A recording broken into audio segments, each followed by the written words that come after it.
Hello and good morning. I see it. Hydrate right off the bat. Haven't even started yet.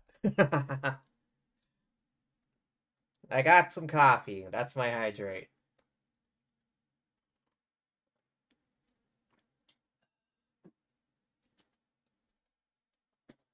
But yeah, more wacky and wild theme park history. Works for you? All right, good enough. In 1990, construction was well underway for what would become known as Universal Studios Florida, a place you could go and ride the movies, full of attractions and shows. However, another Universal Studios theme park was planned, and even given approval from the government. This would be Universal Studios London. London? Okay. The final decision on whether a movie theme park like Florida's is built in Britain will be made by Universal in June.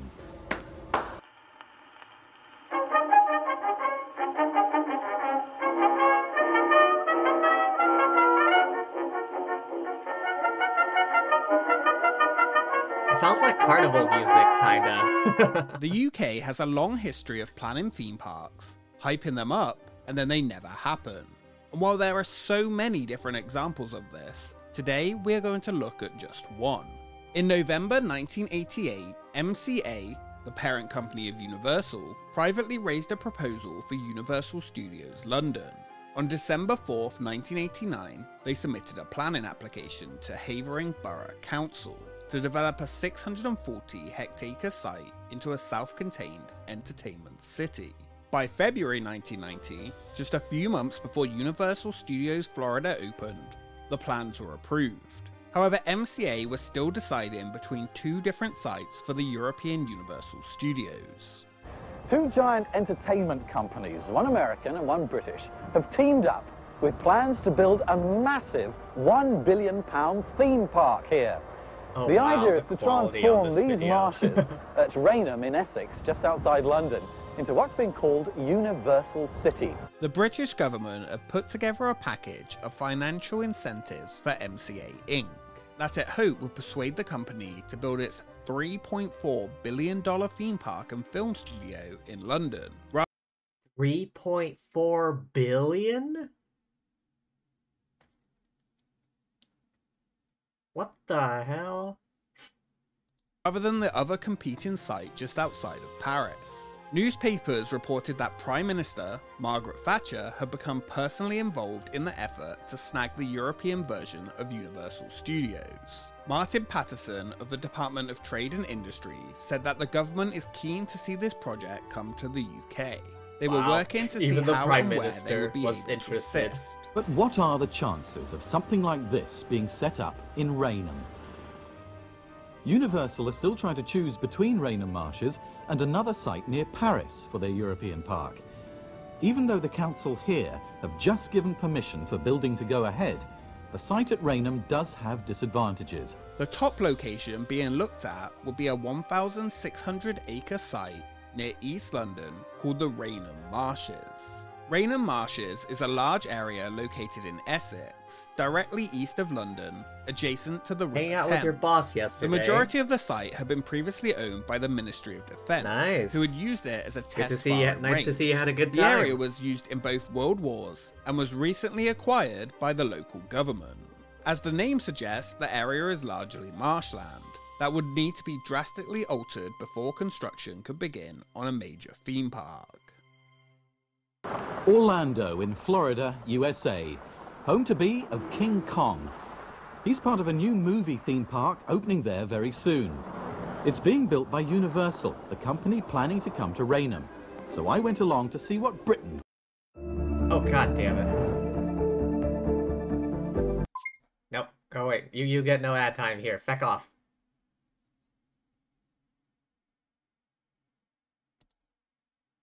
One of the benefits the government was looking to help with would be cleaning up the area. The land was home to a landfill site, along with a car crushing area. Part of the planned deal for the purchase would be that Universal would only use half of the site, along with buying a further 15,000 acres nearby, so that wildlife could continue to Yeah, my thrive headphones in are the coming out. area. Hang on. The marshes There we have go. been declared a site of special interest for wildlife.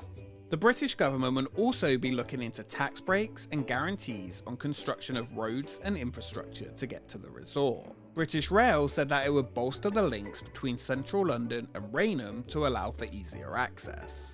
The British government also made a huge concession to help bring the resort to the UK. In early 1990, the Environment Secretary, Chris Patten, opted to forgo the public inquiry usually required for this kind of process, which would normally open up the project to a public and lengthy debate. Universal had made it clear they would take its park to Paris rather than wait through the 1 to 2 year public inquiry. Universal Studios London, however, was fiercely opposed by conservationists. A group called the Friends of the Earth announced that radioactive waste had been buried on the site in the landfill area to try and halt proceedings. MCA They and the claimed that government there was dismissed the radioactive claims waste. as alarmist, Just to saying delay radioactivity things. levels were too low to qualify as active waste. They did, however, say they would do a further investigation into the matter, but nothing came from it.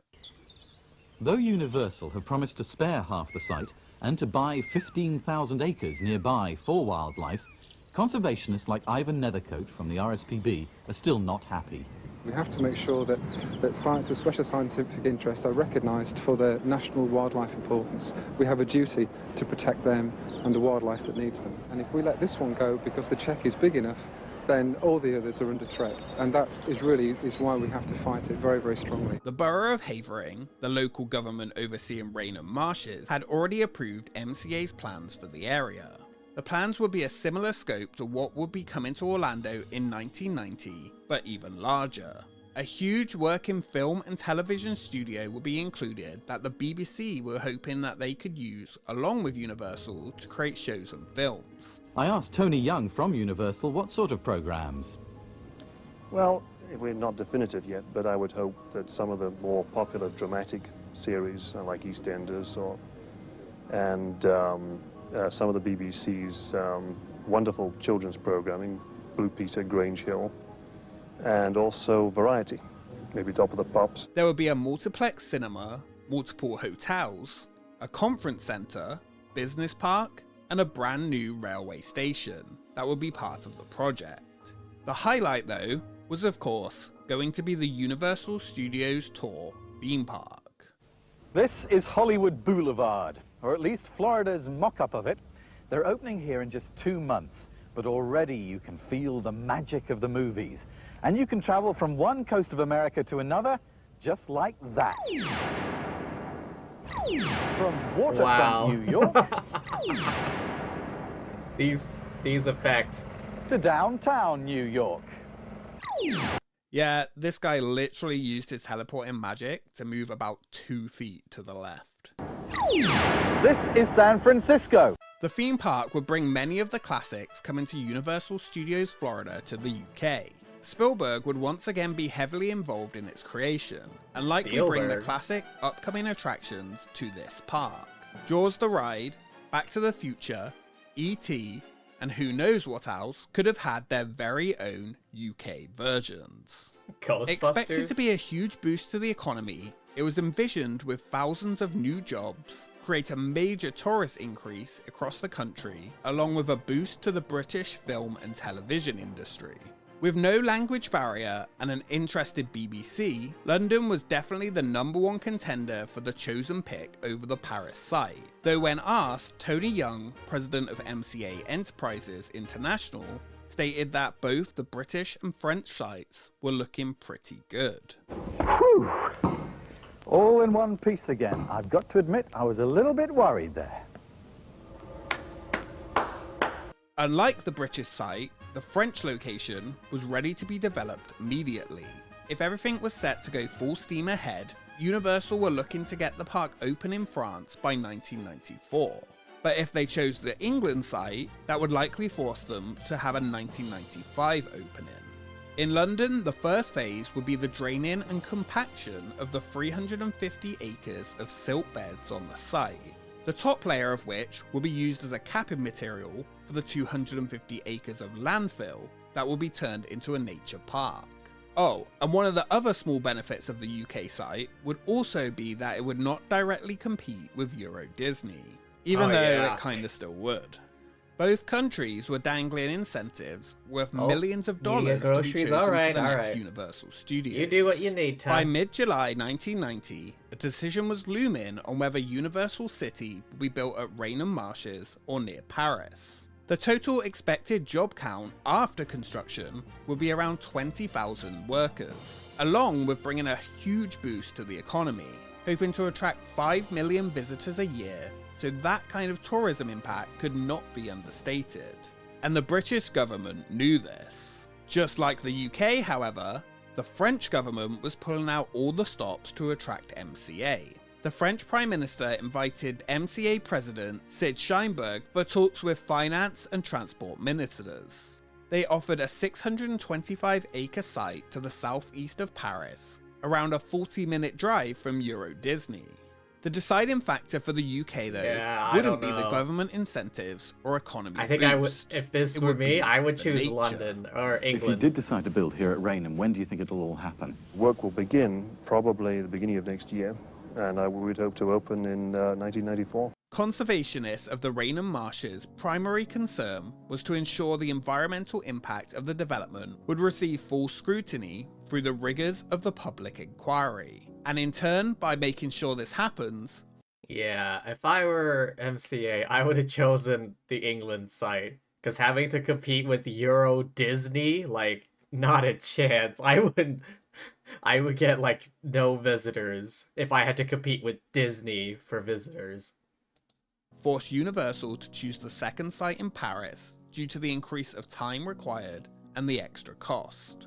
This resulted in a fierce battle over the use of the site. The marshlands had over 170 different species living in it, and some of them needed to be protected, including hen harriers and the short-eared owls. While the government insisted that economical boost would outweigh the environmental issues, the Wildlife Trust and its members worked to overthrow the decision to not have a public inquiry. MCA would continue to stress the importance of their views on conservation. They stated the fact they managed Yosemite National Park in the US since the 1930s and had won awards for their incredible work there, proving they knew how to manage nature. Though this was later provided false, as MCA only operated the visitor services. The management of the actual nature and wilderness area was done by the US National Parks. However, this confident approach worked, and MCA and the chief executive of British Urban Development stated together they would turn a derelict landscape into a thriving community. MCA's promise that a nature park would be created out of the landfill site, costing them £16 million, would be seen, for many, as a great start. This would be one of the largest sums of money to be dedicated to nature conservation by a private company. It was by this statement the government was convinced to skip the public discussions. For many though, at MCA, this addition of $16 million for conservation was seen as an unneeded expense. An expense that could be avoided elsewhere. While the UK MCA proposal would cost billions of pounds, this amount was already quite higher than the second site in Paris due to the amount of infrastructure and the land work that was required. Children at Chafford School in Rainham had mixed opinions about the theme park coming. A good thing about it is we can have more things in Rainham because we ain't got nothing yet. And the bad thing is that all the wildlife will go and it'll make Rainham really busy. If they do build it, go ahead with it, that it's going to smarten up Rainham because they're going to have to tidy up the place to attract some people to come. It'll be something for like the youngsters to do, but in the end, like the novelty and that stuff's going to wear off, isn't it? I think it's a good idea because they're going to clear all the rubbish that's on the marshes anyway, so because otherwise they'd just leave it. Well, it's not only going to be giving kids a lot of fun, it's going to be giving jobs to parents and adults. The final decision on whether a movie theme park like Florida's is built in Britain will be made by Universal in June. Along with all of this and the Surprisingly insightful, those kids. poor performance after the opening of Universal Studios Orlando, the fierce opposition to the project, and the deteriorating economical climate in Europe, the project was put on hold and the London site was deemed a no-go. The chance of a Universal Studios London was scrapped, even after it was approved. All eyes then turned to the Paris site, and hopes continued into 1993, trying to conclude the deal by the end of the year.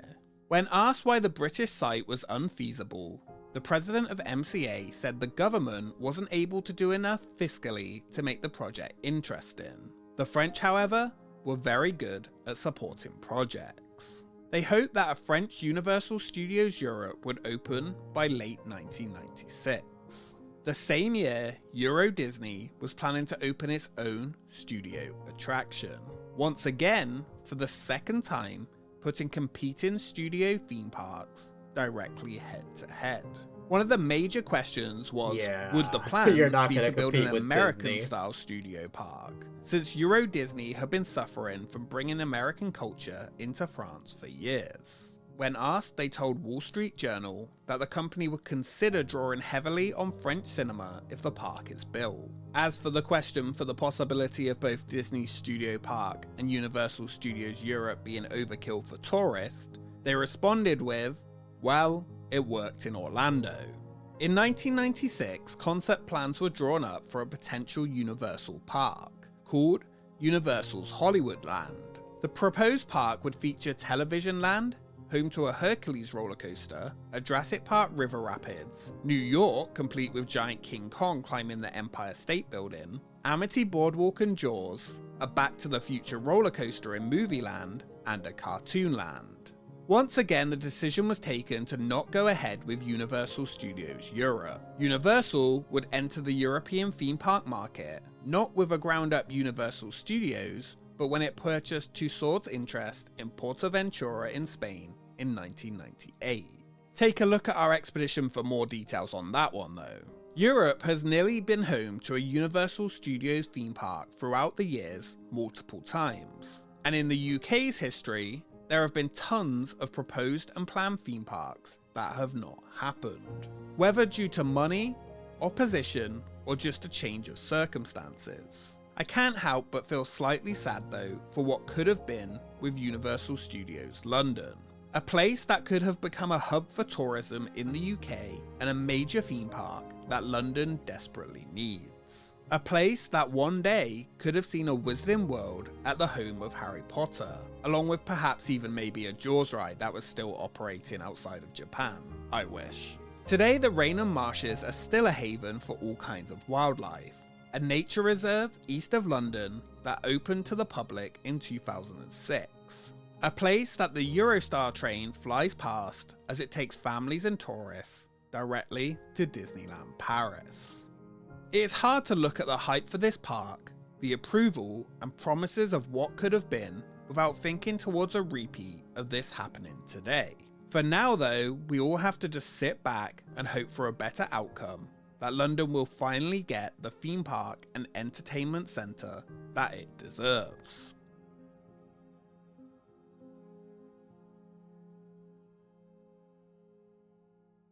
That was... Thank you so much. Remember to like and subscribe. But yeah, that was truly interesting. Like, they went through all that trouble. Like, the government was willing to bypass, like, public hearings. They even got approval and everything, but ultimately they were still like, nah. They go through all that effort just to be like, you know what, we're not gonna do it after all.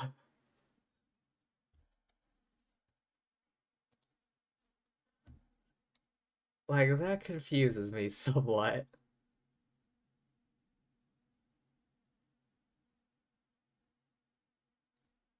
Hang on. Wait, really? Comment 9 months ago, 2023, looking at location and opening date for Universal Great Britain?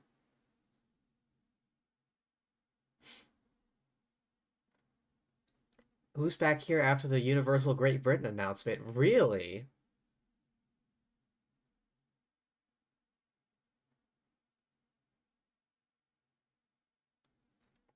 Former Havering resident, if it did, this actually did get built, literally around the corner from my family home. Raynham is a kind of middle of nowhere place.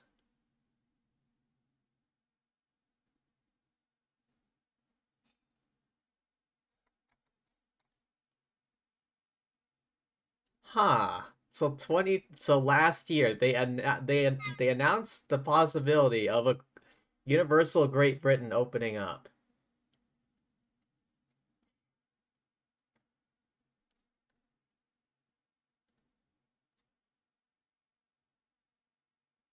Alright, here's something that caught my interest. Dubai Land? As a veteran and deputy sheriff. Back off. I swear to God, this time of year, it's nothing but fucking, like, campaign ads. It's so annoying. I just want to see, like, McDonald's ads. Whatever happened to the good old McDonald's ad? I'm tired of campaign ads, bro. Mission to become a world-class city with ambitions of becoming a tourist destination unlike any other. That's why in 2003, an idea was announced to take on entertainment capitals like Orlando and construct a truly enormous theme park hub like no other. The ambitious project would court big entertainment brands like Universal, DreamWorks, Legoland, Marvel, and more, all coming together to turn desert into fun. What's up guys, my name is Jake, and in this episode of Cancelled, we're gonna take a look into Dubai Land. one of the largest and most ambitious theme park projects ever conceived, and one which ultimately burned through millions, potentially billions of dollars, saw very little progress, and brought way too many people aboard the hype train, all for it to only crumble apart and ultimately get cancelled. This episode of Cancelled is sponsored by Factor. Go to factor75.com or click the link in the description below and use code BSF50 to get 50% off your first Factor box and 20% off your next month of orders. In late 2003, the United Arab Emirates' largest tourism project to date was announced. It was the pet project of Dubai Crown Prince Mohammed bin Rashid Al Maktoum, and it was ambitious to say the least. The idea was to expand Dubai's tourism appeal across the world to now include themed entertainment. Orlando, Florida is best known for its eclectic portfolio of theme parks that capture Western tourists with massive numbers. If Dubai wanted to build out their own entertainment capital with their own portfolio of world-class theme parks and entertainment facilities, it would only further strengthen their ultimate goal of Dubai becoming a world-class destination. So this new project would be called Dubailand, made up of over 45 mega projects and over 200 sub-projects, all building out a truly enormous 107 square miles, or around 68,000 acres. In addition to all of the entertainment offerings, there would also be a mix of commercial and residential, creating a truly vast community. All of this land was essentially stretching into the desert, well past the developed areas along the coastline, with Dubailand even wrapping around the Minhad airbase. But Dubailand was an essential part of the state's overall dreams of Dubai, and this was taken as a very serious project.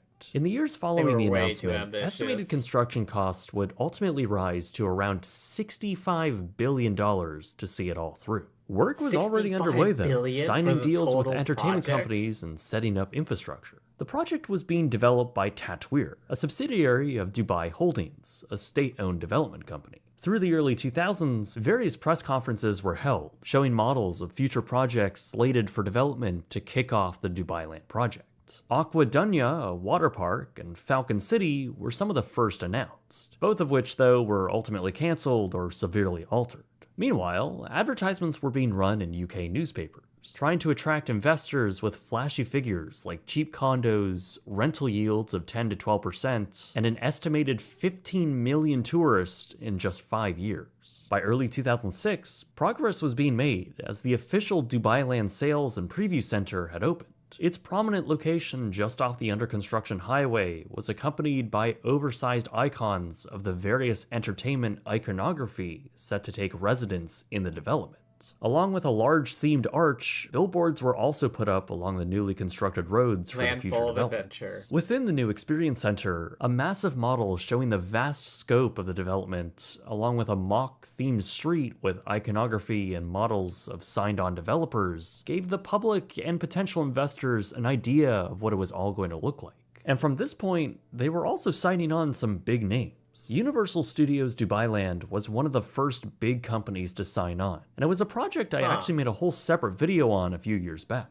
They announced the park in early 2007, and it paved the way for a flurry of other big names to sign on. Names like Tiger Woods, who had designed his very own golf course, resort, and residential community. DreamWorks Animation signed on for a 47-acre theme park, while Marvel Entertainment also joined the roster with their own theme park costing $1 billion alone. Paramount announced ambiguous plans for their own massive entertainment district. This was while Little Big Club and Legoland would deliver brand new experiences geared towards younger guests. Six Flags Dubailand would do the opposite, promising big thrills to an older crowd. Dubailand would also feature a massive shopping complex, an indoor ski resort, a botanical garden, a sports city, an F1 theme park, and a 600-foot-tall Ferris wheel. These were just some of the notable ones, as a bunch of other communities and theme parks had also been announced and were being planned. Oh, cut that. When the sawdust settles... Yeah, when the sawdust settles, I skip the ad. New developments would be divided up into separate zones, 6 different districts which would make up the overall development.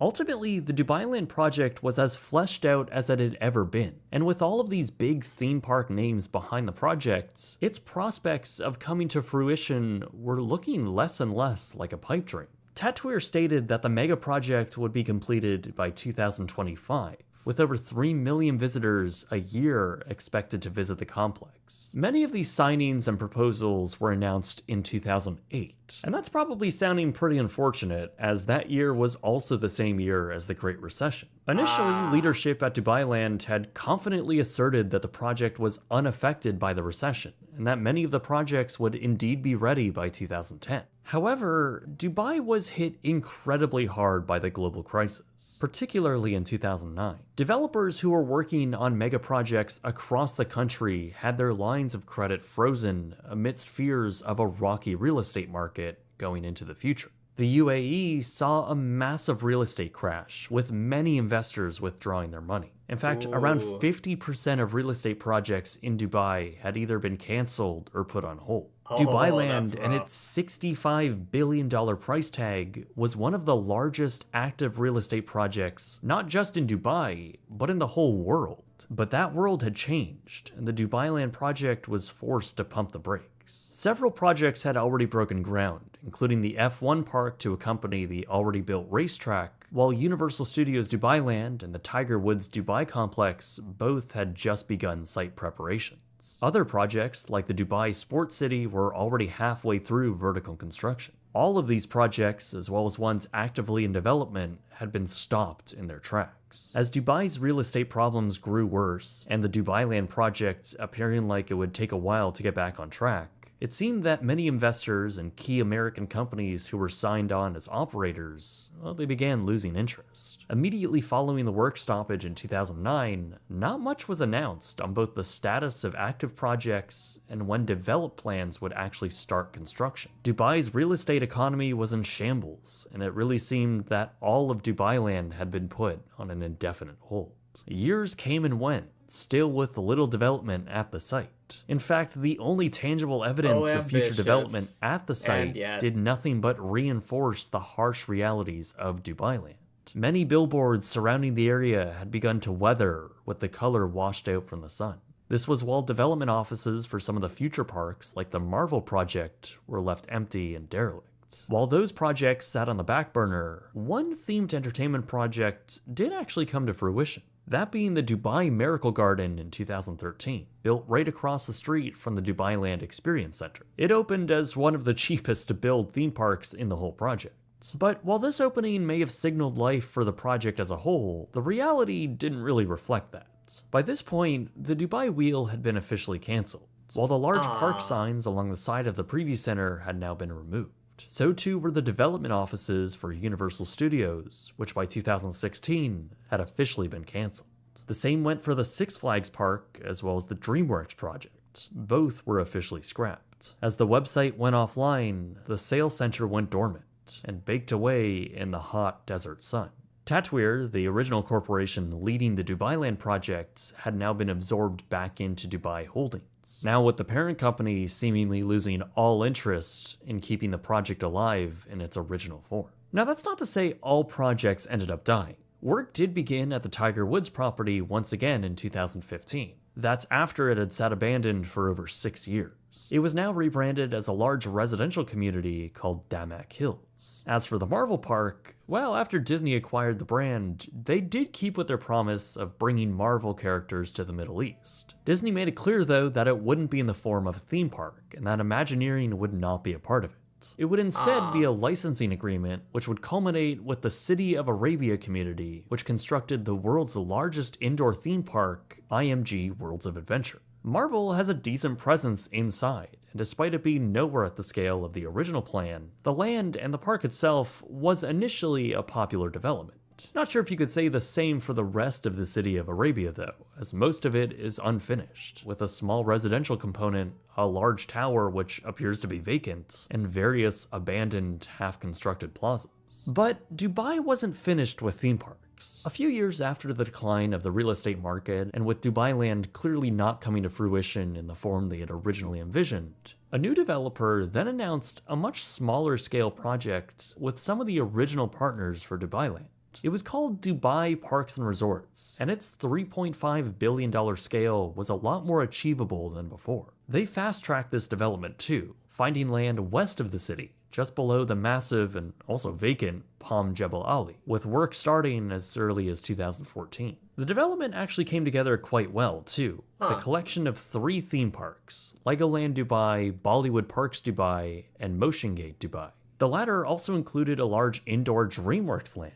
The complex opened with a nice creek area, 2 shopping districts, and a few themed hotels. For what they built, it was a pretty nice project, and most of it had opened up by 2017. However, while this seemed to be a success and a much-needed win for theme parks in Dubai, even here there are abandoned and cancelled projects. To the south of the property was going to be Six Flags Dubai, and by early 2017, the park had broken ground. However, the company which owns Dubai Parks and Resorts posted losses that same year and announced poor attendance figures for their existing parks. That company was also financing the Six Flags project and were slow to ramp up construction, but they eventually did start preliminary construction. By early 2019 though, citing an economic slowdown and a lack of funds, they officially canceled the Six Flags park, leaving behind abandoned water features, infrastructure, and foundations of the promised theme park. But even today, the complex continues to struggle as a whole with attendance, even seeing the Bollywood Park close in early 2023 and be replaced by a cheap rebrand to Real Madrid World. Its closure and the ruins of Six Flags doesn't boast much confidence for the future of the parks, especially since the project was slated to be much larger than what is currently built. With so many choices on Booking.com, there are so many... No thank you, Tina Fey. You'll notice across many of these mega developments within Dubailand, you'll often find blatant remnants of the 2009 crash in various projects either built or that were being built. While originally the land slated for Dubailand does have some successful developments, primarily low-density residential, if you take a deeper look into many of these big projects that were underway back in 2008, you can always find some harsh realities within. At Dubai Sports City, its center core is far from filled in, with whole towers sitting vacant and unfinished. Same with the 2 large arenas to the east, one of which stopped very early on, while the other was a quarter of the way completed, now sitting completely abandoned. A few kilometers down the street is the Dubai Autodrome, a racetrack which was slated to have an F1 theme park there. It started construction in 2008, but would ultimately stall with most of its vertical construction finished. Even some of the roller coaster tracks had already been shipped there, waiting to be installed. All of it is left abandoned today, much of it behind fences with no indication of completion anytime soon. But amongst this landscape of inaction, the original Dubailand Preview Center was still standing along the highway, now surrounded by many residential developments. It continued to stand dormant with some of its large icon pieces removed after they had significantly decayed over the years. Finally though, it too would come down in early 2023, years after the project had been forgotten and cancelled. This marked a symbolic conclusion of the project as a whole. In the end, the Dubailand concept, with its vast size, its insane capital expenditure, and its ambitious timeline, all really never seemed that realistic.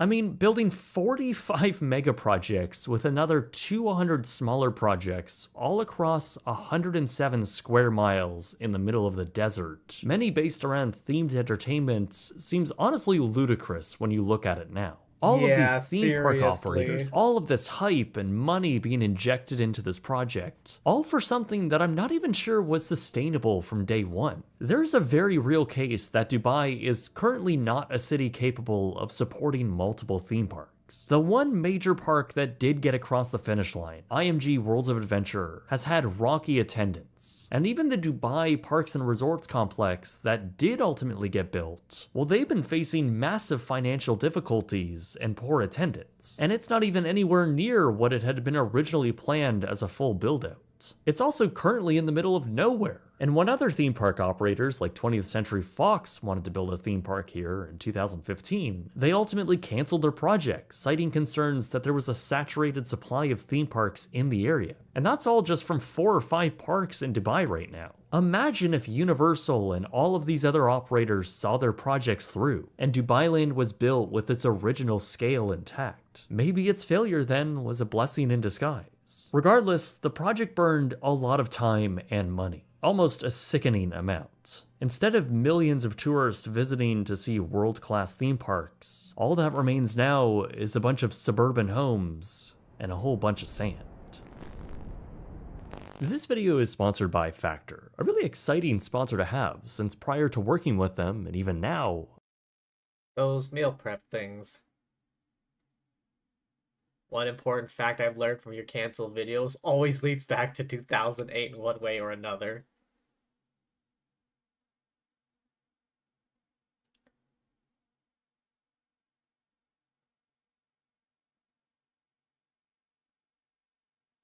As someone who lived and worked in Dubai for several months, outdoor theme parks, let alone outdoor anything, makes no sense. Summer temperatures regularly exceed 110°F/43°C. Oh, that is rough, yo. Don't get me started with the overall heat index when you combine the humidity blowing in from the Gulf. Even temperatures at the beach reach 96°F/35°C. I'm kind of expecting that.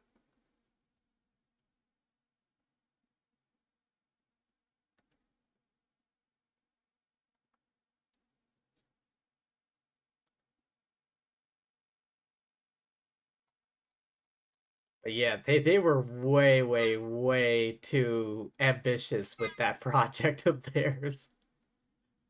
Like, something that big, 65 billion they, like, put the price tag at? Like, not a chance. Like, 6 billion, that seems more realistic for someone. Like, for like, something way out in the desert, like, yeah. 6 billion, that seems a bit more reasonable. Instead, they went all out, like, all or nothing, just straight up $65 billion.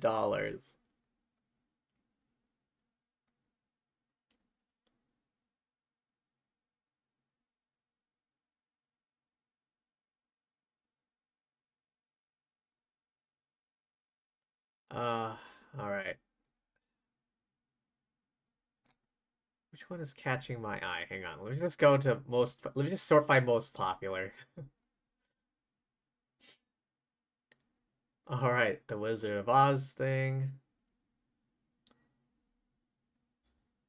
Which one catches my eye? Opryland, USA, theme park replaced by a mall.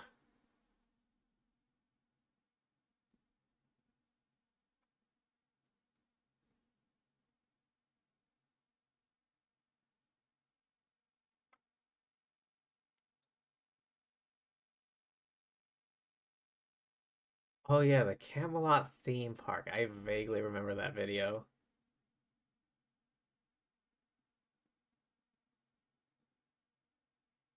Oh yeah, the Flintstones one.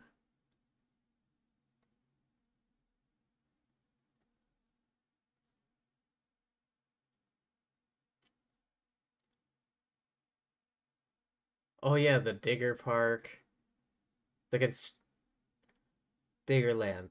The, like, construction vehicle park thing.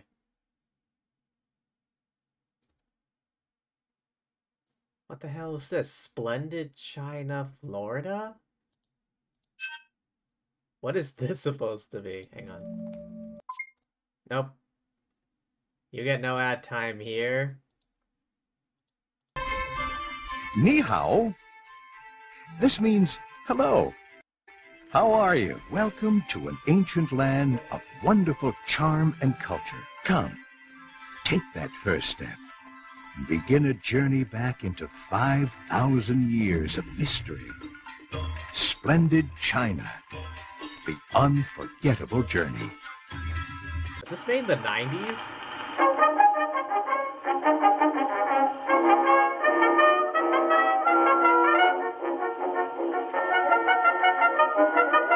This really feels like, you know, old-timey carnival music or something. Opening in 1993 and located in Kissimmee, Florida, right next door to Walt Disney World, stood Splendid China, a 76-acre miniature theme park owned by the government of the People's Republic of China. The park offered miniatures...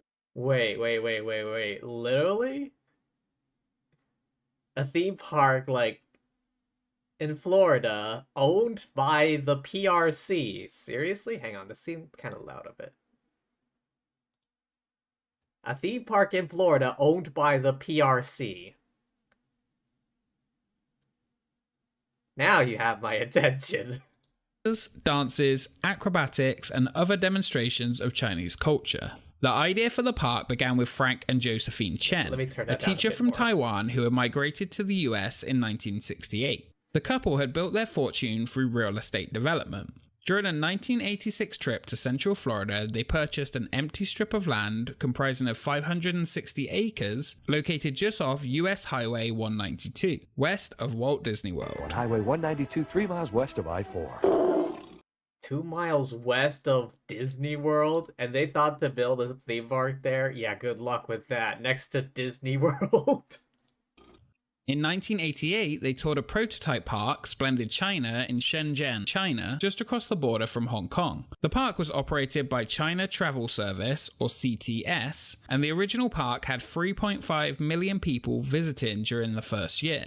This original park opened in 1989 and was an immediate success. The Chens negotiated an agreement with CTS that the Chen's company, Florida-based American Eastern International, would supply the land and management for a new park in Florida, while CTS would construct the buildings and supply non-management staff in a 50-50 partnership. The land purchased in Florida would be used for 500 family homes, 240 condos, 1,400 hotel rooms, restaurants, shopping space, and its centerpiece, Splendid China, Florida. What did you do today? Well, if you went to Splendid China, your whole family could have enjoyed the all-new magical Snow Tiger Adventure Show and got up close and personal with exotic animals. George Chen, the son of Frank and Josephine, was recruited to run the project of the 76-acre park that aimed to attract tourists from Asia, as well as tour groups and Disney visitors in search of something different. The park was estimated to be a huge success based on the fact that similar miniature attractions in Europe drew in around 1 million visitors annually. Marketing studies convinced the partners that the attraction would be a huge success in Orlando. The park itself would feature over 60 miniature replicas of famous Chinese locations, intended as both a tourist attraction and an advertisement for travel to China. The aim was to have the guests visiting discover the history, culture, and customs of China. What you see on your visit to Splendid China is nothing less than all the landmark sites in the history and culture of the second largest nation on Earth. Chen stated that if he wanted to do an attraction on the doorsteps of Walt Disney World, it would have to complement them, not compete with them. Critics of the park denounced the CTS as a government-funded travel agency, while the general manager of the company insisted that his company was a private entity and the only government support came from the permission to create some of the replicas. A number of state officials attended the groundbreaking ceremony on December 18, 1991. Constructing the park proved a unique experience that exposed American workers to Asian work ethics and vice versa. Around 120 artists, men only, were recruited to the United States to work on the exhibits. Each workday was the same. The Chinese workers worked until midday and then they took a nap until 2:30 and returned to work until 7 p.m. While this seemed odd to the American workers, it proved effective, as the Great Wall exhibit was projected to take 12 months to complete, but only took around 7. The workers lived on site in a customized trailer park with shared dorm-style rooms during construction. Okay. 2 chefs were even hired from China to help prevent homesickness. George Chen lived among them, and each worker was bought an annual pass to Walt Disney World and were provided with frequent chances to take trips to the parks. Every Chinese province would be featured in the pristinely designed theme park. The main exhibit, including the Great Wall, built from 6.5 million 1x2 inch bricks, 1/16 the original size. Some of the other exhibits included terracotta soldiers, a 4-story replica of the Leshan Buddha, which in real life stands at 233 feet, and many more. Much of the park was built on a scale of 1 to 15. Everything was handcrafted and carefully detailed. Authenticity was the key to the project, and the construction budget continued to rise. Originally, the budget was projected at $12 million, and the final cost ended up at over $100 million.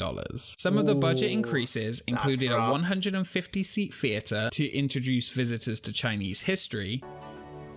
Welcome to Florida Splendid China. Here in the middle of a vacation destination, known mostly for make-believe, comes a truly unique attraction. Chevy Equinox EV starting at $34,995. God damn it. Back off. Alright, got a few seconds left. There, 1,000-seat amphitheater offering live shows including Mongolian wrestling, kung fu shows and dances. Shortly before opening, 2 additional purchases, an extra 26 acres of land was purchased, and the nearby hotel Days Inn was also purchased to offer an all-inclusive package for tour groups.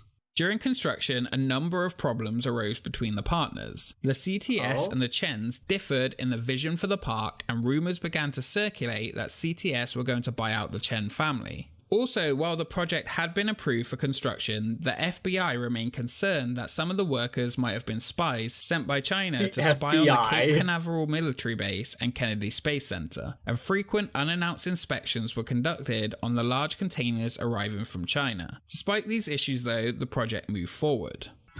The FBI got interested. Like the climate along the South China Seas makes a tour of Splendid China a pleasure at any time of year.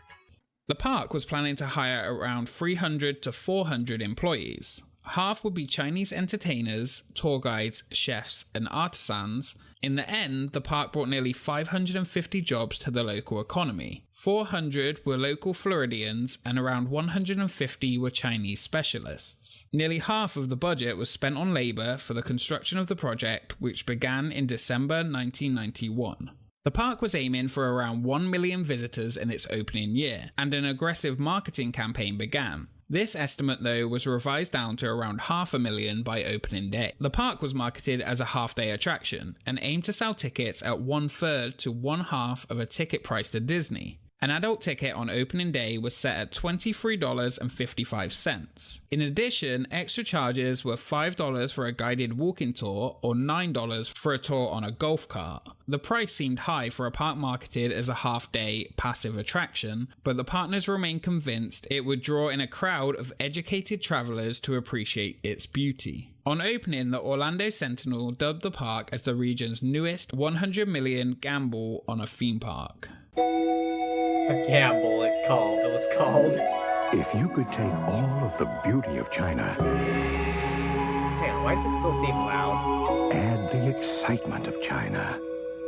With acrobats, dancers, authentic Chinese dining, and a whole new world of shopping. Recreate all of this amazing country and place it right here in Central Florida. And you could visit China today. Splendid China.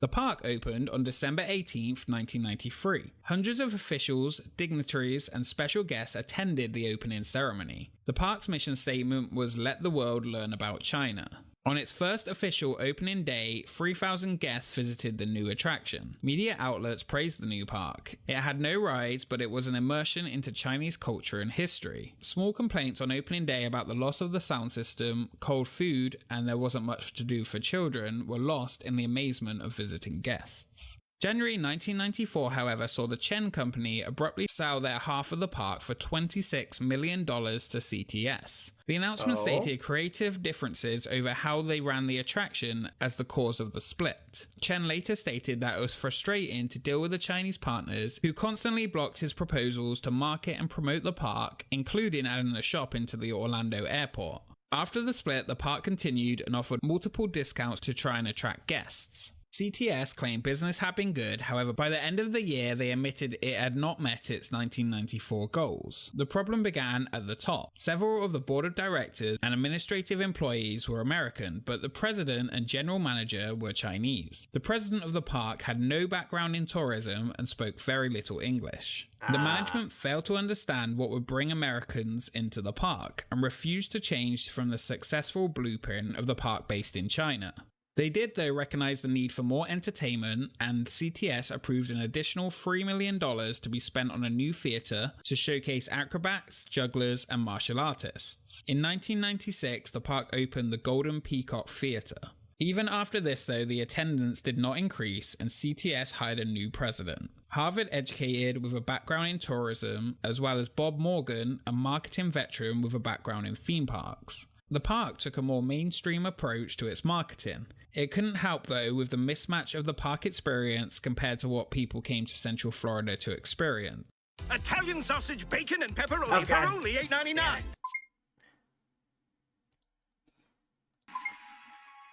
Well, at least it was only pizza. Dream of visiting China without enjoying authentic Chinese cuisine. 4 different restaurants, including the splendid Suzhou Pearl, bring you the exciting tastes, scents, and textures of China. The authentic Chinese food was also a failure for the visitors to the park who didn't want to diverse from their normal tastes. While park attendance continued to lag, it didn't stop the park buying further land and proposing multiple large expansions, such as adding a luxury hotel and an Asian trade center. They planned a 20-year expansion plan. Grandpa Panda entertains the panda grandkids, with a little help from a friendly giraffe. This show is sure to delight our younger visitors of all ages. Well, I don't think much is wrong with Disney World, no. Disney chairman himself, Michael Eisner, and other top Disney executives even toured the park in August 1996. It is going to be the biggest and most ambitious theme park that we have ever built. And rumours began spreading that they needed the assistance of CTS to acquire a panda for the upcoming Animal Kingdom park. Another rumour suggested Eisner wanted to collaborate with the CTS for the development of a theme park in China. The same year, Splendid China had another management change. The new management fired over half of the marketing team, as well as the director of administration, who disagreed with the new management. The park hours were extended until 11 PM and the front courtyard was renamed Chinatown, and it was designated as an area guests could shop, dine, and watch performances without paying any entry fee. This plan, though, was reversed only 5 months later. To try and attract more people to the park added animal shows and ice carvings and teamed up with Cypress Gardens, Fantasy of Flight, and Bok Tower to offer a new multi-pass. Again, attendance did not improve, and Splendid China continued to lose money. By 1999, only a few hundred guests visited per day, and the park was reported to be losing $9 million a year. In May 2000, Massachusetts-based Brook Hill LLC planned to buy Splendid China for $56 million, but the deal fell through when word got out it would be demolished for housing, and protests began against the idea. Again, Splendid China's top executives were summoned back to China and mysteriously this time disappeared, rumored to be under house arrest for some shady business involving the park's finances. CTS again renewed its commitment to the park, and the park's vice president of entertainment was appointed as CEO and president. The new aim for the park would be to focus on shows and run on a reduced staff. With its renewed focus, attendance actually began to rise, from less than 100 guests per day to around 300. Still short of the break-even point, though, of 500 guests per day. Management again would change, the frequent changes and the low morale of staff could be seen in the maintenance of the park. Paint began to peel off and dozens of miniatures were broken or had fallen over. Grass even grew through the sidewalk, and many of the park's kiosks had already been abandoned. Florida's newest theme park's a huge ornate attraction designed to give visitors a look at Asian history. But critics say Splendid China distorts the truth. Throughout its lifetime, the park also featured multiple controversies and protests from the day it opened. Too many to even cover here.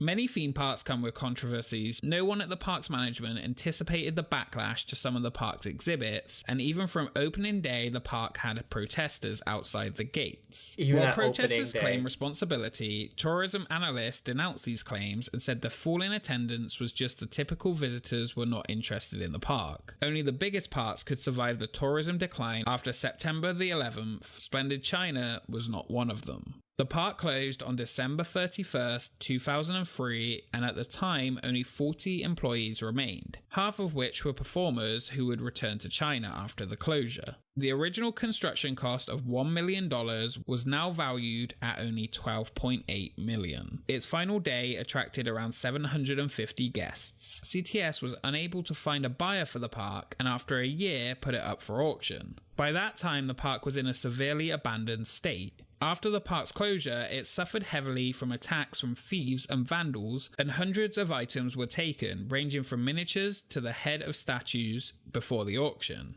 The auctioneers catalogued 40,000 items that took over 2 years to create. All of the items, including the Great Wall, were sold within 3 days and given 60 days to be removed by their purchaser. CTS also sold the 366 acres of land and the Days Inn Hotel for $40 million.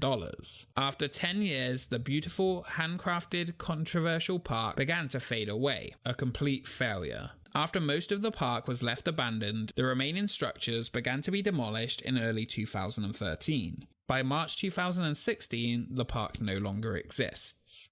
The location is currently the home of the upcoming Margaritaville Resort, which is currently under construction. A strip mall still exists today nearby with its China theme still intact. The original Splendid China Park, located in China, still operates to this day. The failure of the park comes down to several factors, CTS management being the primary issue. A park which was created with the goal to promote cultural understanding failed to understand the tourist culture of Central Florida. On the unforgettable journey through Splendid China. Thank you so much for watching this video of Expedition Extinct. Please be sure to let us know what you... That was something interesting. I never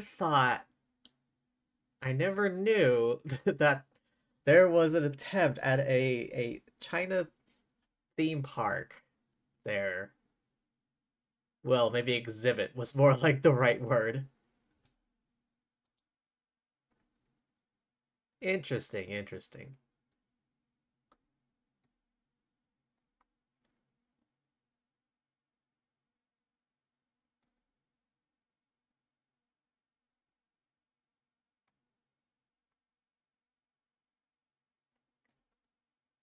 Maybe one or two more, depending on how long the video is.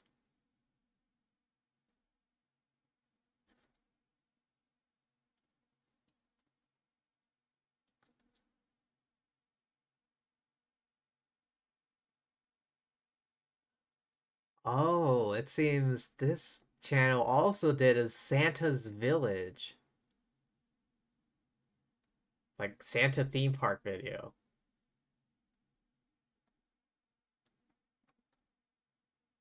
Hang on, there was one that caught my eye earlier, but I can't find it anymore. Here we go. England's Troubled Royal Safari Park. Train. Back off. It would have open picnic areas, what? animals... Did I start this video at some point? I don't recall. In the 1960s, safari parks began opening throughout the United Kingdom. There was only one, however, that could be known for clowns, the Queen, killer whales, Lego, and many, many damaged cars. Windsor Safari Park.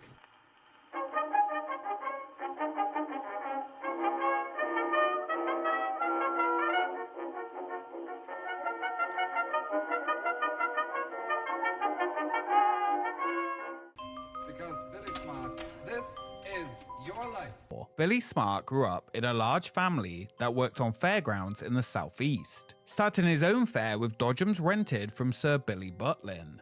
Billy Smart's fun fair by the late 1930s had become one of England's most important travelling fun fairs. Being one of 23 children and having 10 kids himself that all worked at the fun fair in different ways, Billy Smart would become a true British showman. His fun fair was well managed, clean, and colourful, and his name became a guarantee of quality family amusements, keeping the country's morale as high as he could during the Second World War. After the war had ended, in an entertainment industry boom, he purchased a second-hand circus tent and opened Billy Smart's New World Circus. He had a big love of animals, and the circus and the animals within it only grew, eventually replacing the fun fair as his main operation. In just a few years, it had become one of the largest circuses in Europe, and by 1960 had over 40 horses, 15 elephants, and a large mix of exotic animals. The Billy Smart Christmas Spectacular, shown on television from his circus, had become a BBC Christmas tradition, and Billy Smart himself was now a household name. In the early 60s, Smart was looking to branch out into tourist attractions and offered £1 million to buy the Blackpool Tower. He also headed a consortium hoping to invite Disney to build their first amusement park in Europe. Neither was successful, so instead he would take his love of animals to create something different. After searching for a suitable site for his attraction idea, he purchased a property near Windsor. That property was home to a mansion called St. Leonard's, which dated as far back as the early 18th century, and had been rebuilt and ruined multiple times. Horace Dodge Jr. was gifted it by his mother, who remodeled it into an Art Deco villa. It was later even used as the home of Joe Kennedy, father of JFK, who Dodge invited to live there rent-free during the war. When Horace Dodge Jr. passed away in 1963, his mother sold the mansion and 100-acre grounds for £250,000 to Billy Smart. The Queen was about to get new neighbours, a zoo surrounded by a public pleasure garden where the circus could make use of the land, where Billy Smart could put animals on display as he had so many they were not all needed for his circus. Billy Smart applied to the Windsor Town Council for permission to turn the estate just down the road from Windsor Castle into a new tourist attraction. He would form the St. Leonard's Pleasure Grounds Ltd. in 1965. Windsor was already a big tourist town with Windsor Castle and nearby Eton College, and everyone was convinced the idea would be a success. The plans for the fall park were unknown, but Billy Smart confirmed that it would have open picnic areas, animals in natural surroundings, model railways, boating lakes, and much more. While the Smart Circus base would stay in Winkfield for the training of his animals, this would be something different.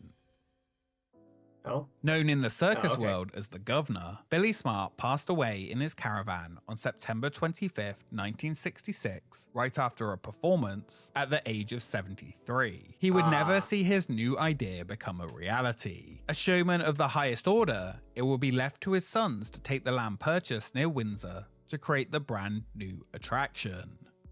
During the 1960s in the UK, one new zoo had opened nearly every month, more than doubling the country's zoos. The newest craze in tourist attractions could be started by basically anyone. No special license was really needed, and no codes had to be met other than the vague 1911 Cruelty to Animal Act, and regular laws such as not causing a nuisance or danger. All that was needed was planning permission. In 1968, the Federation of Zoological Gardens was founded to try and improve these standards. But just before this, as zoos around the country failed to pass the new tests and had to raise their standards, there was a new kind of attraction that did not have the same issues. Called the Future of Wild Parks, these safari parks would offer a bigger measure of freedom for its animals. The negative was that they took up a ton more space and infrastructure, making planning permission much harder to get. Ronnie, David, and Billy Smart Jr. would attempt to get planning permission for the tourist attraction. It would take multiple years to get the permission approved after multiple appeals. Drive-through safari park style zoos were basically brand new in the country at the time. The first had opened in Longley in 1966. After planning permission was finally approved, work would get underway on the Smart's new tourist attraction on March 1st, 1969.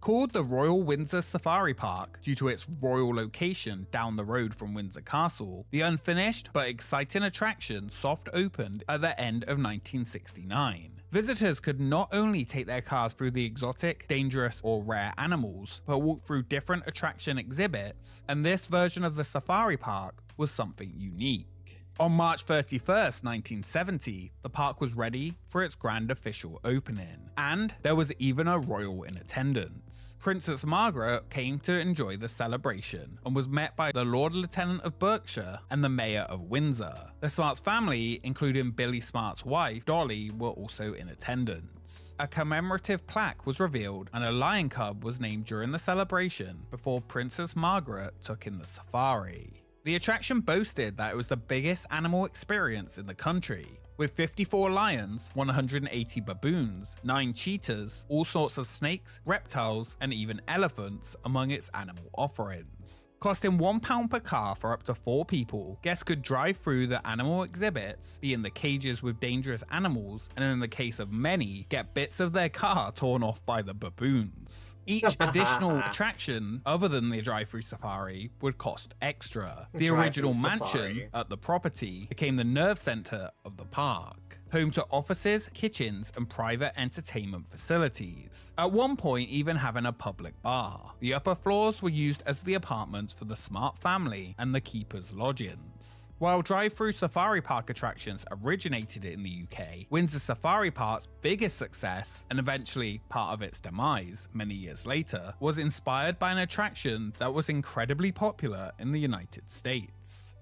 SeaWorld. Wait, what? What about SeaWorld?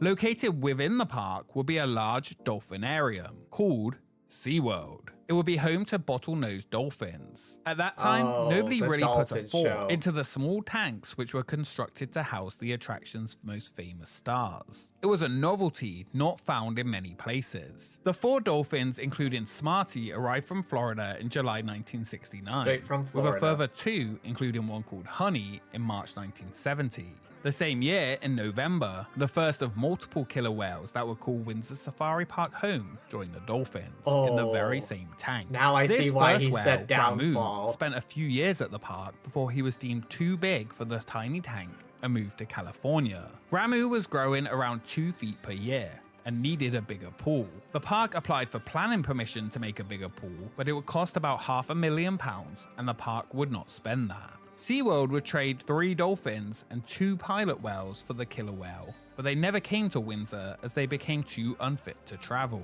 While multiple killer whales would call the safari park home, many of which were captured just to be there, the standout that became an icon for the park would be Winnie, the Shamu of the UK, if you will. That's Winnie coming in now, isn't it? Oh, yeah. Look at what a fantastic animal. Winnie is a female killer whale, the only one in the country. Winnie moved to the park in November 1977 and became a staple at the attraction. What a fantastic animal. Yes. My favourite animal in the whole park. Yes, she's incredible. You know, most of the people that come to Windsor Safari Park come to actually see this SeaWorld show, you know. Who can blame them? It's a tremendous show. It's hard to believe that Winnie is just as dangerous as a lion or a tiger, but her intelligence and her relationship with the trainer makes the whole thing fun. New areas were added to the safari with different animals regularly. With an increase in animals and cost for food, the attendance was barely covering costs, but it was making a profit. Eventually, the entrance fee doubled to £2 per car to try and cover the rising costs to keep the 500 animals in the park fed. In 1972, just 2 years after opening, the royal part of the attraction's name was dropped. Many called the royal in the Windsor Safari Park name deceiving. While it was close to Windsor, it had no official ties to the royal family. It was originally chosen to be included as it was to try and make the attraction seem more official and not just a spin-off circus. By 1977, rumours began that the park would be sold for £3 million.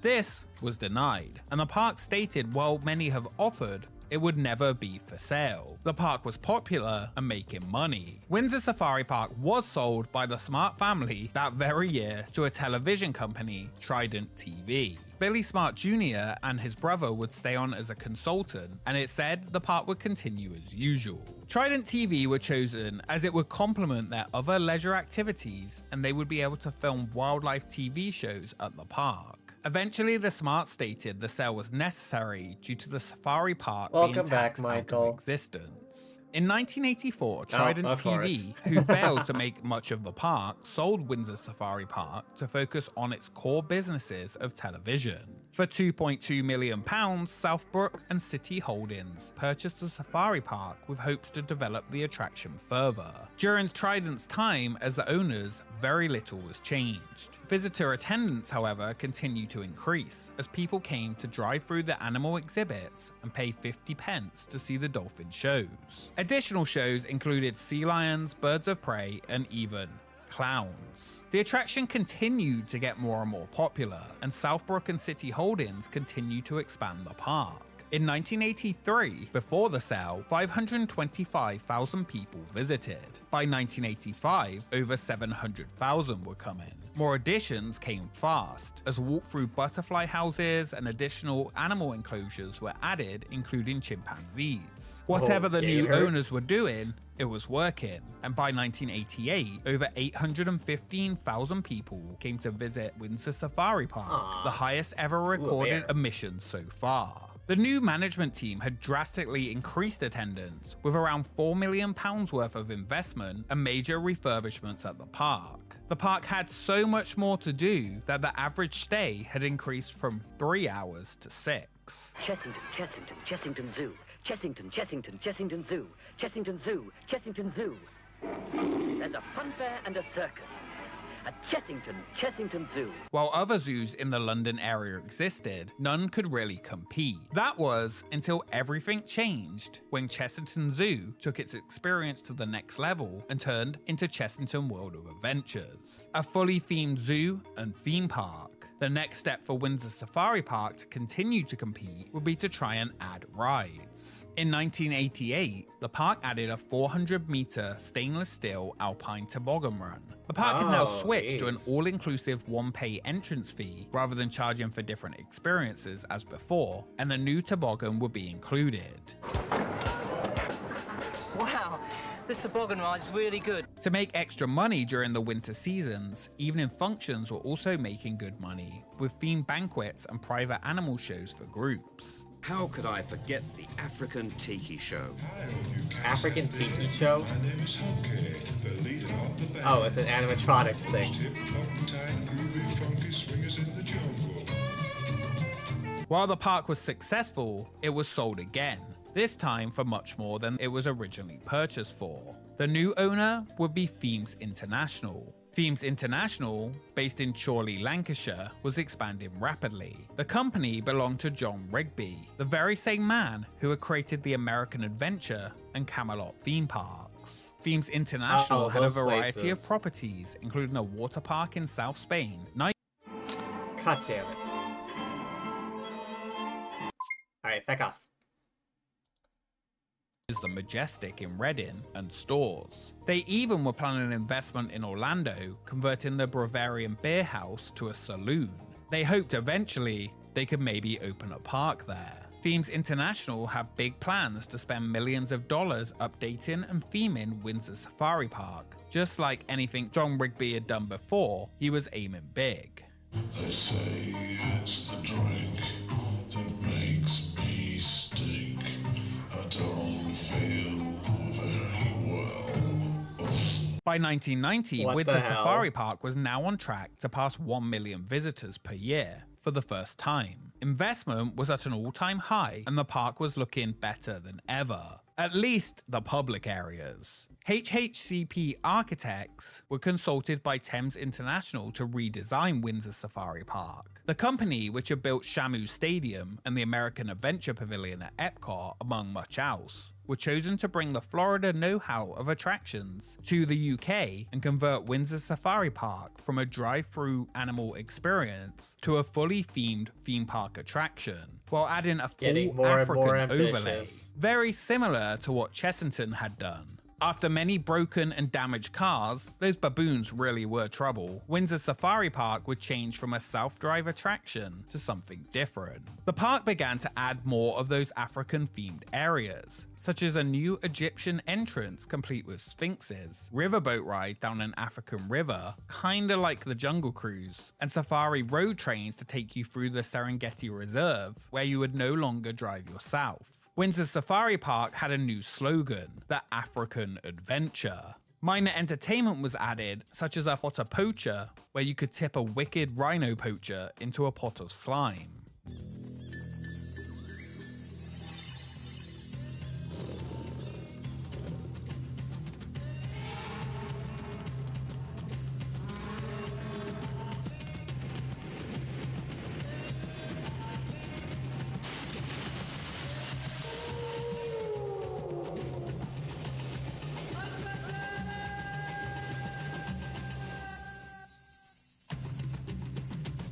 While it sounded promising and attendance still increased a fraction, not all was well behind the scenes. The whole time the park had been open, since the 70s, Winnie remained the star, with people coming to see the killer whale from all over the country. The UK government had just made a new standard of care for marine mammals in captivity, so strict that no dolphinarium in the country at the time could afford to meet them. And they only had until 1993 to do so. One by one throughout the UK, dolphinariums began to close. The money-making attraction for the park since day one was in trouble.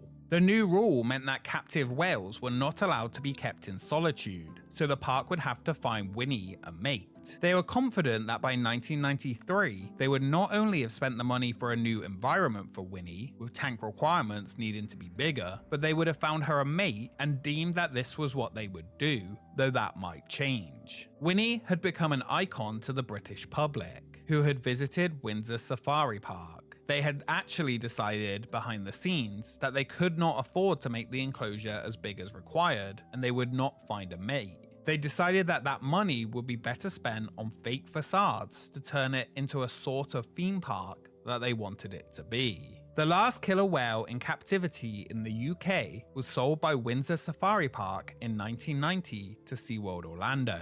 The park stated she was being moved as part of a breeding program. In reality, they were forced. Winnie had mostly been alone for years, spending her time sharing a tank with dolphins, and did not get on well with the other whales when arriving in Orlando.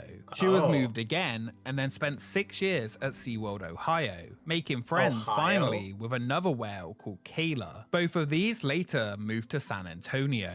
Winnie passed away in 2002, her death believed to have been due to the many items she had consumed from the tank at Windsor Safari Park. Within just a few years of Themes International taking over, the park had changed drastically and was a completely different experience to what it was before. The park was still mildly popular. It had always made money, yet its days were numbered. In 1990, it did finally reach 1 million visitors. The small amount of profit it was making, however, did not cover the $11 million loans required for the additions to the park. In 1991, a recession hit the UK, and it hit tourism hard. Attendance numbers began to decline, heading back down under 1 million. Half of the planned theming additions remained incomplete, and the park was looking run down. The owner's company was losing money in all of their business ventures, except for the small profit Windsor Safari Park continued to make. In January 1992, Themes International entered receivership with debts of £40 million. The park remained open, and some even reported that the conditions of the attraction had improved since the park directors were out, as those handling the receivership were spending money to upgrade the park to entice buyers. The park had a reported book value of £30 million, including the 142-acre park, 682 animals, including 34 lions, 45 baboons, 7 elephants, and 8 dolphins, shops, restaurants, and stores, and the now decaying St. Leonard's Mansion. The park operated during the 1992 season, while in receivership, closing in October for the winter as it did each year. This time though, if no new owner could be found, its future looked uncertain. The final closing day of the season was brought forward 1 week as newspapers were starting to report it was the end, and a persistent rumour had started to make the rounds. Windsor Safari Park would be sold and turned into something else without animals. Those running the park worried animal liberationists would come to the park and try and set as many animals as they could free if they didn't move the closing day up. The park's future would take a different path. Wait, what?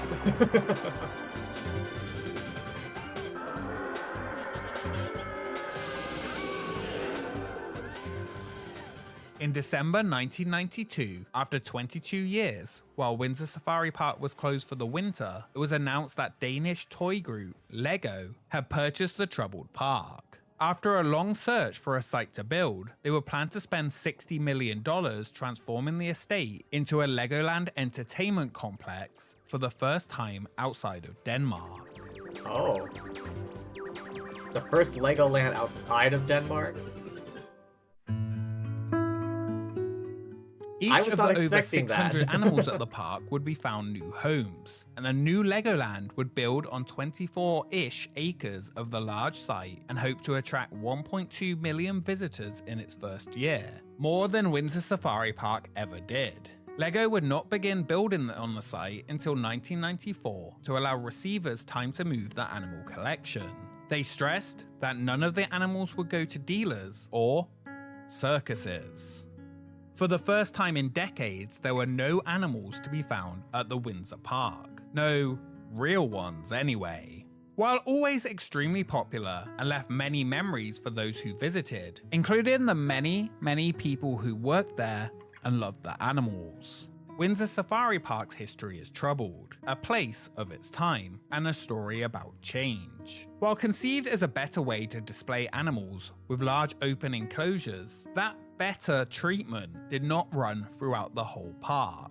What started with a showman and a circus who wanted a different way to display their animals and make a profit, to keeping killer whales in tanks that were unfair. These parks began at a time where there were no rules to protect the animals within. In the decades since, that has changed. In 2019, it was ruled illegal to use wild animals in travelling circuses throughout the UK, and the stringent rules on captive marine animals still remain in place. Windsor Safari Park was one of the last dolphinariums in the UK, and since Winnie was transferred to SeaWorld Orlando, the UK has had no captive killer whales since. Winnie will always be loved by those who got to see her, a true icon that deserves to be remembered. In its place, Legoland Windsor was constructed, nearly unrecognisable to what stood before. Nearly every existing building for the park was demolished. Today, only a few things still remain from its former attraction, the biggest and most recognisable being St. Leonard's Mansion, the home that started it all. It is now home to the Legoland Windsor management team and private events, and is a Grade 2 listed building. Legoland Windsor was an instant success, more successful than Windsor Safari Park ever was. Its first season attracted 1.4 million visitors, and is today the UK's most popular theme park. On March 17th, 1996, Legoland Windsor opened to the public, and Windsor Safari Park was no more.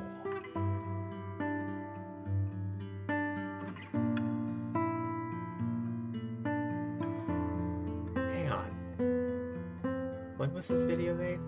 A year ago?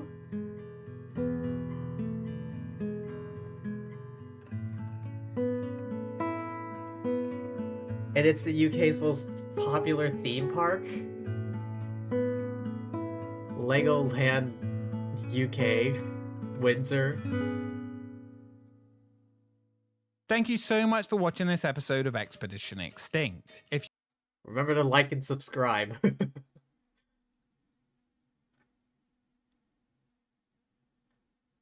Many cars got mangled by baboons. Oh, someone here went to the safari park back when it was a safari park.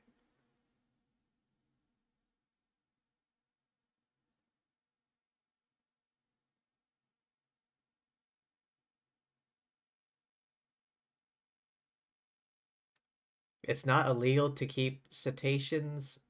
Is that how you pronounce it? And the whales and the whale-type animals in the in captivity in the UK, regulations are so strict it would be nigh impossible for any dolphinarium to operate profitably. It's effectively a ban without actually being one. Alright, hang on, let me look this up. Legoland Windsor.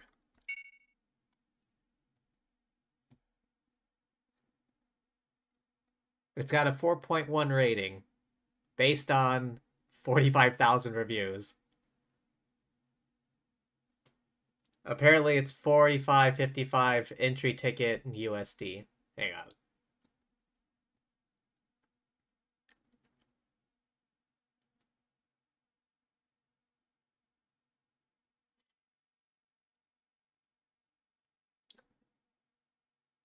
(2019) 2.43 million visitors, most visited theme park in the UK. Ah, of course, and then COVID hit.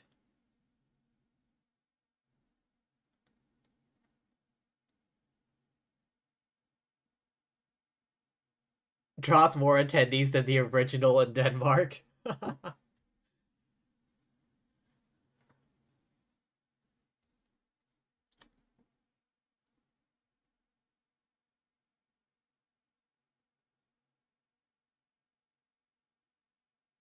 Typically opens from March to January.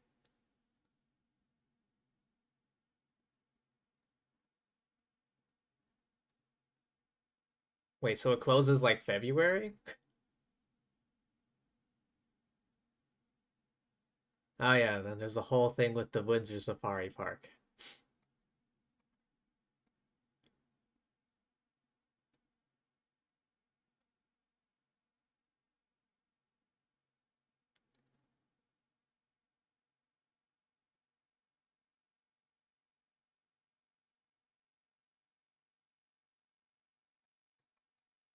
I'm genuinely surprised though that this place is so popular. But then again, there are no Disneylands in the UK. So that would make some sense. Otherwise, it would not be the most visited theme park in the UK. Alright. Yeah, but today was interesting.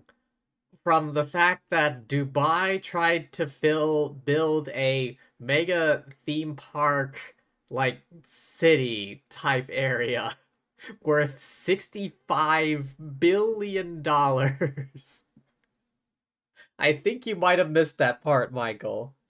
But yes, Dubai tried to build a theme park mega complex worth $65 billion. That obviously failed.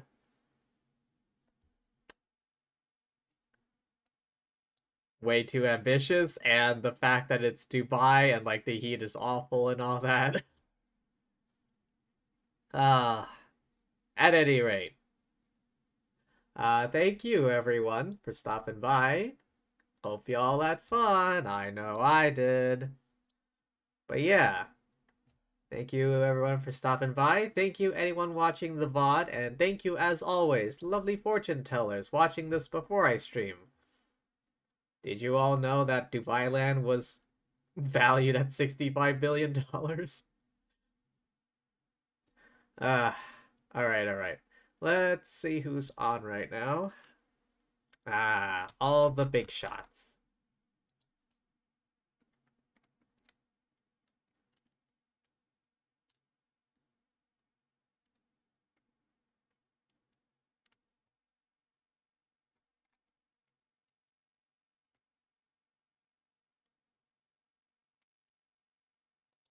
Hello, who is this? I just gotta wait through an ad first, of course.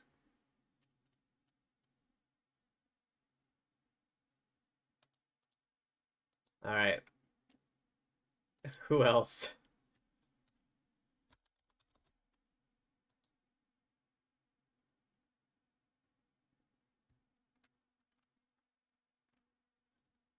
Huh. Not many English speakers playing Nikke right now. Still waiting through this damn ad.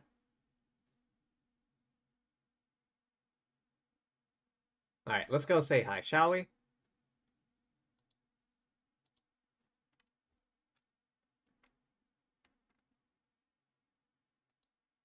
No, I don't need to suggest. I already got someone.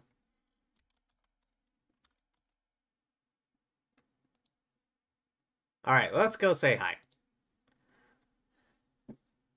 But yeah, once again, thank you all for being here. Remember to hydrate, rest up, eat tasty things, all that good jazz, and peace.